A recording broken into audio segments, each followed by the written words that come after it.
Qindra qytetar, aktivistë të lëvizjes vetëvendosje e familjar kanë marrë pjesë në ceremoninë e varimit të Astrid Deharit në varrezat e Zllatarit.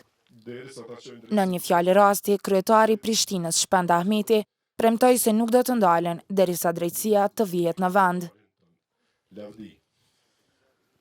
Ndërsa Albin Kurti e vlerësoi lart personalitetin e Astrid Deharit, për të cilin tha se ishte aktivist, edhe trem, edhe shumë i dashur, edhe shumë punëtor dhe fort i ditur. Prej sot, ne mund të themi që pa Astridin kemi mbetur pa diellin, por jo pa dritën. Në këto ditë të zeza që nuk janë ditë, megjithatë nuk kemi mbetur pa dritë. Mund ta kemi humbur diellin, por kemi një natë me mira yje.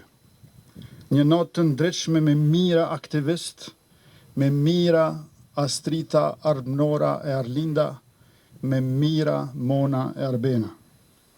Emri Astrid do të thotë yll. Po pra, në vend të diellit tash kemi shumë yje.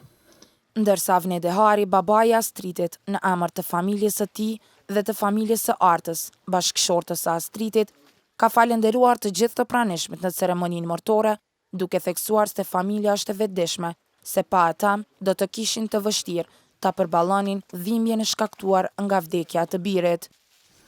Unë, mbar familja ime, Gjemilja, Albana, Arta dhe gjithë të tjerët, jemi të vetëdijshëm se pa ju nuk do ta përballonim këtë dhimbje. Astrid Dehari vdiq të shtunën në rrethana ende të pasqaruara në qendrën e paraburgimit në Prizren.